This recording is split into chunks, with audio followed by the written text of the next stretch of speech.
es la condición básica y fundamental de toda la vida humana, dijeron los clásicos hace algún tiempo. Y lo es en tal grado, reflexionaron también, que hasta cierto punto debemos decir que el trabajo ha creado al propio hombre. En lenguaje de género, la mujer. El trabajo es fuente de ingresos, pero no es únicamente eso. De acuerdo a la Constitución nuestra, a la Constitución de Cuba, el trabajo es un valor primordial. El trabajo es un derecho, un deber social y un motivo de honor de todas las personas en condiciones de trabajar. En el programa anterior abordamos aquí la manera en que el Estado organiza, tiene a disposición ofertas laborales en el país acordes a las necesidades de cada lugar y claro está en concordancia también con la preparación, con la calificación de cada cual. También explicamos que existen programas diseñados y opciones para todas aquellas personas que lo que quieren es estudiar. No existe, por cierto, una única vía, son varias las maneras para estudiar, desde los niveles más básicos hasta los de mayor calificación. Entonces, si no estudio, si no trabajo, a pesar de que existen opciones para ambos caminos, si no hago ni una cosa ni la otra, ¿estaré cometiendo un delito? ¿Pueden existir consecuencias si no estudio y si no trabajo? Dicho de otra manera, ¿es obligatorio en Cuba trabajar o estudiar? Buena parte o tal vez una parte de las personas que no estudian y no trabajan, ¿qué hacen? ¿A qué se dedican? ¿No hay nada que hacer como sociedad ante esa realidad? Es nuestro tema de hoy, ya comenzamos.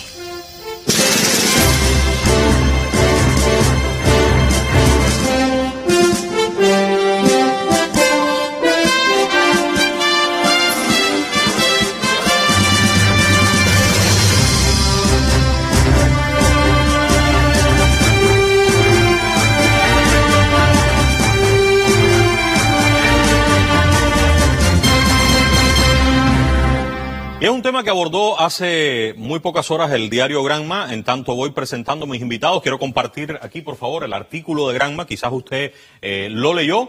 Ante el delito, dijo Granma, ante el delito de desobediencia no puede existir impunidad. Y ya están hablando de un delito, pero yo preguntaba, si no es obligatorio, o es obligatorio, pregunto, trabajar o estudiar, ¿por qué delito de desobediencia?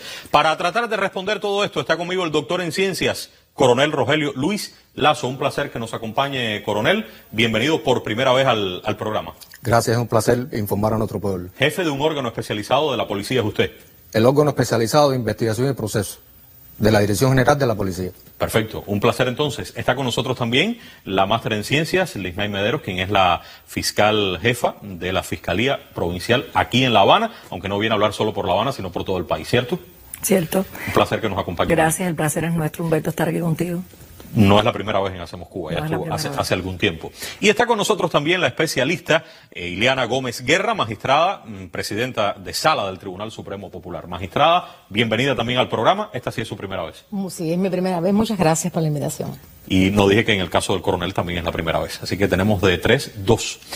Vamos a comenzar. Aquí está, si tienen a mano pueden googlear, tener el artículo delante, va a ser una especie de guía durante todo el programa, pero quiero oír algo que menciona el artículo de Granma, que es el precepto 31 de la Constitución de la República, que habla precisamente del trabajo. Vamos a verlo. Ya es un artículo que comentamos en el programa anterior donde hablamos de opciones de trabajo, opciones de estudio. Está hablando del trabajo, valor primordial, el trabajo remunerado que debe ser la fuente principal de ingresos, la remuneración con arreglo al trabajo aportado se complementa con la satisfacción equitativa y gratuita de servicios sociales universales y otras prestaciones y beneficios. Pero vamos a tratar de ir a las claves de este artículo. Traté de resumir algunas palabras. Vamos con esas claves o esas palabras fundamentales para entender, de acuerdo a nuestra Constitución vigente, año 2019, qué es el trabajo. Artículo 31. El trabajo es un derecho, el trabajo es un deber social y el trabajo es motivo de honor. Fiscal, ¿es obligatorio trabajar en Cuba? ¿Sí o no? Para comenzar. Bien, como bien estipula el artículo 31 y las palabras claves que has esbozado allí, el trabajo es un deber social de los 3 que tenemos en pantalla. Y si bien la Constitución no regula su obligatoriedad, potencia como fuente fundamental de ingreso el trabajo. Usted como individuo tiene que sostenerse usted, su familia, aportar a la colectividad. Cuando usted no trabaja, usted se convierte en una carga para la sociedad. En el caso de la nuestra, una sociedad socialista ofrece múltiples servicios que son de manera gratuita. Y usted tiene una responsabilidad y un deber social de tributar y corresponder a eso. También nosotros, en nuestra sociedad, el bienestar colectivo prima sobre el individual. Y ahí está entonces la responsabilidad suya de aportar y se convierte en una obligación moral el trabajo para usted poder convivir y coexistir en sociedad. Coronel, Esto, sí, ¿usted quiere agregar algo? Que veo que me está mirando así como diciendo, ¿hay algo ahí importante que decir? A lo que dice la fiscal, ¿quiere añadir algo usted? En este sentido, la condición de no trabajar o no tener vínculo estudiantil, Sí. por sí sola no constituye una causa para ser objeto de control de una persona. Si nos remitimos a la Constitución de la República, Ajá. donde se definen los deberes de los ciudadanos, establece el respeto a la autoridad y sus agentes, en las relaciones personales, precisamente el respeto hacia el resto de las personas, a la colectividad, en función del cumplimiento de las normas de convivencia social. Quiero recordar que estábamos hablando del artículo 90, inciso L, si no pudiéramos buscarlo rápidamente. Por favor, artículo 90, inciso L es algo así como lo que usted dijo. El ejercicio de los derechos y libertades previstos en esta Constitución implican responsabilidades. Son deberes de los ciudadanos cubanos. Y el inciso L dice algo parecido a lo que usted ha comentado. Actuar en sus relaciones con las personas conforme al principio de solidaridad humana, respeto y observancia de las normas de convivencia social. Entonces, si ya dice la fiscal, no es una obligación, pero es un deber, es un valor. Dice por acá el coronel, sí, pero si usted además de no trabajar y no estudiar, tiene determinadas conductas, ya usted se convierte en objeto, está en la vista de la policía y de determinados órganos que pueden comenzar a actuar. Y yo pregunto, ¿y el tribunal puede sancionar a alguien por no estudiar y no trabajar, magistrado? No, realmente el tribunal no puede sancionar a nadie por no trabajar ni estudiar. Sencillamente, si esa persona que no trabaja ni estudia, pero además tiene una conducta desajustada, una conducta nociva, una conducta irrespetuosa para con la sociedad, sí está sujeto a que el grupo de prevención y atención social actúe sobre él de manera sistemática, profunda, reiterada, para adoptar una serie de medidas, una serie de advertencias en función de que esa persona revierta ese comportamiento y que se preocupe por obtener ingresos lícitos del trabajo honrado, del trabajo para satisfacer las necesidades de él y de su familia. Y si de no hacerlo, o sea, de esa persona no incumplir esas medidas, esas advertencias de manera reiterada, sí puede estar proclive a la comisión de un delito de desobediencia que está estipulado en nuestro Código Penal en el artículo 189, apartado 3. Hasta donde voy entendiendo, y ustedes me ayudan, estamos ante tres grupos de personas. Primero, las personas que sí estudian o trabajan. Personas que estudian o trabajan, o que estudian y trabajan. Otro grupo de personas que serían aquellas que no estudian y no trabajan, pero no tienen ninguna conducta asociada con desórdenes sociales, con conductas que puedan tipificar un delito, y que existen mecanismos para combinar a esas personas preventivos a que estudien, a que trabajen y a que contribuyan a la sociedad. Y hay un tercer grupo de personas que son aquellas que no estudian, no trabajan y tienen determinadas conductas que sí pueden estar en el ojo de atención de la policía y de los órganos, en definitiva, que existen en la comunidad. ¿Es así, coronel? Es así.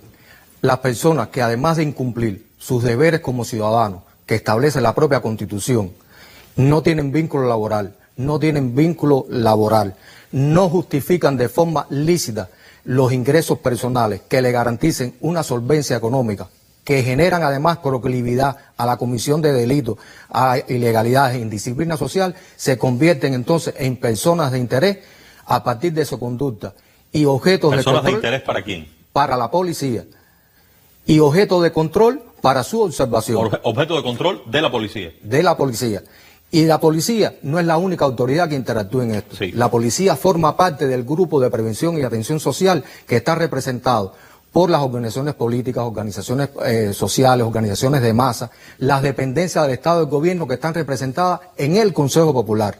Y es precisamente la fortaleza que tiene hoy nuestro país, que ese grupo de prevención social representado a ese nivel garantiza el trabajo social con la participación popular. Eso me parece que da una idea de sistema interesante, pero yo quisiera ir un poco más a lo concreto, a lo que ocurre en los barrios. Hay mucha gente que está sin estudiar y sin trabajar. Vamos a decir las cosas como son. Hoy en Cuba mucha gente no estudia y no trabaja. Y mucha gente que no estudia y no trabaja además tiene una conducta desajustada. ¿Qué falta para que ustedes realicen eso que me acaba de explicar teóricamente de una forma tan correcta? En primer lugar, las personas con estas características, además de lo que hemos dicho, transgreden los derechos de los demás, sí, perturban el orden social, transgreden las normas de convivencia social y se manifiestan a nivel de comunidad precisamente de varias formas. los que ingieren bebidas alcohólicas hasta altas horas de la noche, profieren palabras obscenas y lesivas a menores y a mujeres, los que practican el matonismo, la guapería, que generan temeridad, al punto de que hay personas que residen en esa comunidad y evitan transitar precisamente por esos lugares en evitación de problemas, los que ponen música estridente hasta altas horas de la noche y violan las normas de convivencia social. Estas propias manifestaciones caracterizan lo que ya está establecido en la propia Constitución y las normas legales en cuanto a la que transgrede las normas de convivencia social, los derechos de los demás, perturban el orden y pueden derivar en otros delitos asociados a esa conducta. Vuelvo con la pregunta que me parece válida su respuesta, pero le vuelvo a preguntar lo mismo. ¿Qué van a hacer ustedes para modificar la conducta de esas personas? ¿Qué pueden hacer ustedes? En primer lugar, la identificación y la comunicación constante desde la comunidad, que es donde se genera el barrio, es el espacio físico más cercano donde están esas conductas, donde están los problemas, la información para identificar las personas que perturban el orden y a partir de ahí se empiezan a realizar acciones en el orden preventivo, profiláctico, jurídicos y operativos. ¿Qué les hace falta a ustedes como policía y al resto de los que intervienen? Que ya me está diciendo que hay un grupo de prevención o debe existir, se está reactivando, hay un acuerdo del gobierno de la República en este sentido. Pero ¿qué es lo primero que hace falta del pueblo para que esto eche a andar? Porque ustedes solos no van a poder con tanta gente porque no son 2 ni 3. Lo que necesitamos es información. ¿Qué tipo de información necesitan? Información de la persona que se dedica a estas conductas, las personas que perturban el orden. Estamos claros. ¿A quién hay que darles información? A cualquiera de los integrantes del grupo de prevención. Al jefe del sector, puede ser. ¿Y si no es jefe del sector? Al representante del partido, al representante de los CDR, al de la federación. ¿Qué es lo que hay que decirle? Fulanito está en la esquina permanente, no trabaja, no estudia. Y eso no será mal visto por el resto de la gente. ¿Ustedes van a preservar la identidad de quien diga esa o de quien dé esa información?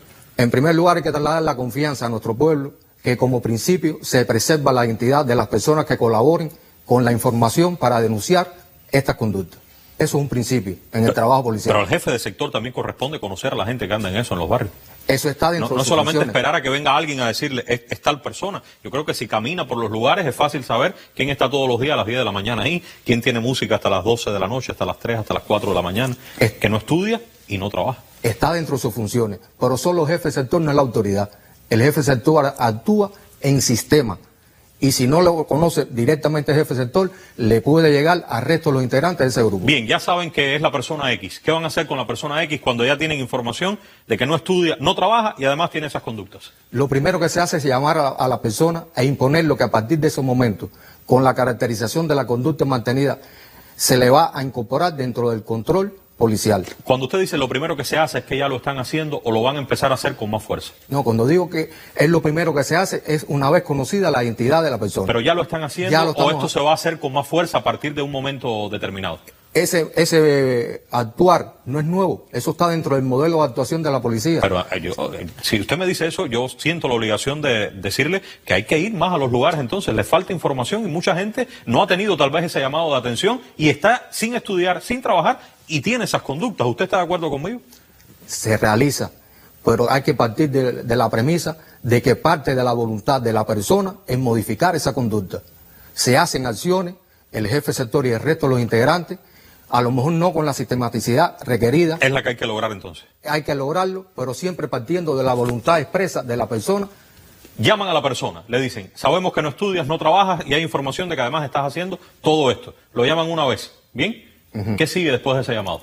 Se realizan dinámica familiar. ¿Qué es una dinámica familiar? La dinámica familiar es donde se le da la participación, el protagonismo a la familia y se le impone de las características de la persona y de la conducta que han mantenido en el barrio. Lo que están es buscando que se incorpore al estudio y al trabajo con esto. O que la responsabilidad, además la familia no se puede enajenar de su responsabilidad en modificar la conducta de esa persona. Bien, hablaron ya con él solo, después hablaron con la familia, sigue haciendo lo mismo. ¿Qué continúa?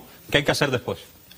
Las llamadas de atención profilácticas educativas que realiza el grupo de prevención en su conjunto. Se llama, se cita a la persona, se le impone que a pesar de las acciones desarrolladas hasta ese momento no ha logrado modificar. ¿Cuántas veces más lo van a llamar hasta hacer algo más, algo diferente? Las acciones profilácticas, preventivas, operativas y jurídicas se realizan de forma escalonada y priorizada. 2 veces, 3 veces. No hay cantidades. está precisamente en la connotación de la conducta, de las manifestaciones en la cuadra, Sí.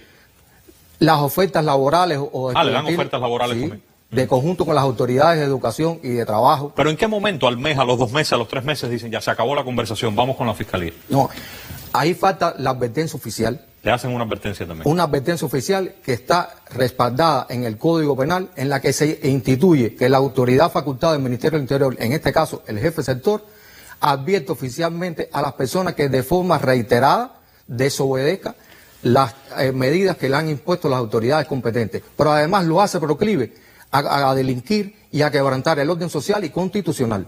¿Cuándo terminan ustedes y entra la fiscalía? Si es que terminan en algún momento el trabajo con las personas. A ver, realizadas estas primeras acciones, Sí. aquí hay 2 salidas. Ajá. Una en el orden preventivo y otra en el orden procesal. Que aquí han hablado varias veces con la persona y no estudia, no trabaja y sigue haciendo lo mismo en el barrio. Si no modifica la conducta a pesar de las acciones que se han realizado, entonces la salida es procesal. ¿Qué significa eso? Se formula la denuncia de desobediencia, Delito de desobediencia. delito de desobediencia. Vamos a ver el periódico Granma nuevamente, que ahí lo tiene. Fíjense cuántas cosas han ocurrido antes de llegar a radicar la denuncia por este delito de desobediencia. ¿Es correcto? Eso es correcto. Y llegó la fiscalía entonces. Todavía. ¿Cuándo llega la fiscalía? Estamos a mitad del programa, tiene que llegar ya la fiscalía. Dígame, coronel. Formulada la denuncia y conocida las características de la persona, las medidas aplicadas y que no han modificado, la policía favorece la imposición de la medida cautelar de prisión provisional, que la aprueba el fiscal. Pueden detener a la persona ahí mismo. Sí. Formulada la denuncia, se detiene. Pero recuerdo que ustedes pueden detener solo 24 horas y ahí tiene que venir la fiscalía si la persona va a seguir detenida, ¿no? Si la persona se le solicita la medida cautelar de prisión provisional, se le da cuenta a la fiscalía. Vamos con la fiscalía. Hay que profundizar porque sé que ustedes hacen todavía más cuestiones, pero llegaron ustedes, la persona está detenida. ¿Qué hace la fiscalía ante esta denuncia que hace la policía de una persona que ha sido llamada varias veces? No estudias, no trabajas y estás en conductas desajustadas. Se formuló la denuncia. Ajá. Comienza el control de la investigación, que es la misión del fiscal dentro de las tantas acciones que realiza en el control de la investigación, dicta medidas cautelares, participa en diligencia. Se presentó el imputado detenido, define su situación procesal, impone la medida cautelar de prisión provisional u otras de las que prevé el código. A partir de Pueden ahí, dejar a la persona detenida, ustedes. se le impone la medida de prisión provisional y continúa el proceso, su tramitación y su investigación ¿Puede tener abogado esta persona? desde el primer momento. Desde que la policía radica la denuncia. Desde que se instruye de cargo, representación letrada, por designación o de oficio. Eso lo estipula la ley del proceso penal nuestra.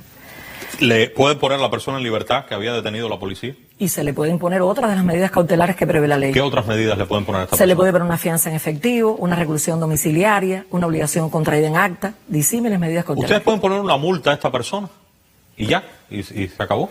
La multa es una decisión procesal una vez que concluya la investigación.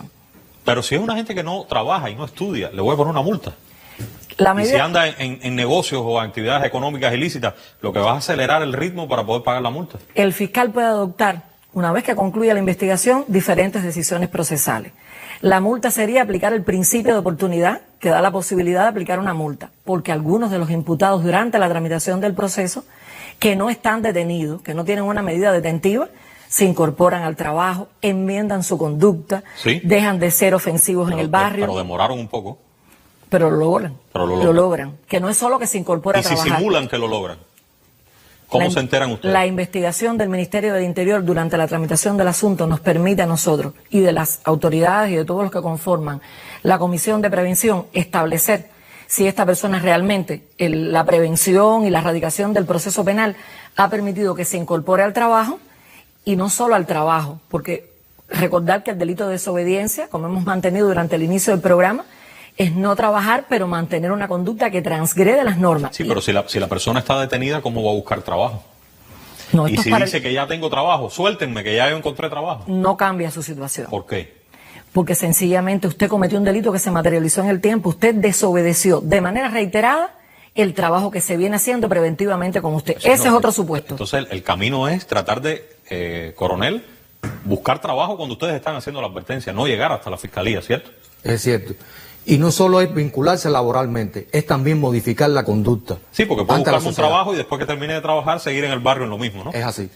Bien. ¿Cuándo llega el tribunal fiscal? ¿Cuándo ustedes remiten al tribunal? Concluida la investigación, con todos los elementos probatorios que conforman la investigación, el fiscal, que ejerce la acción penal pública en representación del Estado, el proceso lo presenta al tribunal para que se radique la causa y se apertura a juicio oral. Con tantas situaciones que pueden tipificar delitos que me imagino y que ciertamente son más graves, porque estamos hablando de sanciones mayores, magistrada, el tribunal en este asunto, que la policía estuvo primero, la fiscalía después, órgano de prevención, ¿por qué el tribunal en esto también? Nosotros somos un Estado socialista de derecho y de justicia social y realmente el encargo social del tribunal es tramitar y dar solución a todos los asuntos que se presenten, o sea, donde la Fiscalía ejerce la acción penal, y esto es uno de los delitos que está tipificado en el Código Penal. O sea, que hacerlo dentro de los parámetros establecidos, cumpliendo las formalidades legalmente establecidas en este delito y en todos los delitos que están tipificados en el Código Penal. Vamos a recordar cuáles son las sanciones. Venga conmigo, por favor, magistrada. Yo las traigo por aquí. Algunas de las sanciones principales y accesorias que establece el Código Penal en ese catálogo amplio. Aquí yo traigo algunas de las principales que pudieran, usted me dice, estar dentro de las alternativas que ustedes apliquen como sanción ante estas conductas, magistrada. Sí. ¿Cuáles son? Aquí está la privación de libertad como sanción principal. Alternativa al trabajo correccional con internamiento, reclusión domiciliaria, trabajo correccional sin internamiento, servicio en beneficio de la comunidad, la limitación de libertad, la multa y en su caso la amonestación. Son Esas son algunas de las sanciones que se pueden imponer. Principales. No solamente principales, también están las sanciones accesorias. Vamos a ver algunas de las accesorias, ¿cuáles serían? Que acompañan a la principal. Efectivamente, que acompañan a la principal. La privación de derechos, la prohibición de frecuentar determinados lugares que se le pueden poner a sancionar, no puede ir allá, no puede moverse, no puede andar con determinada persona, no puede visitar ese lugar.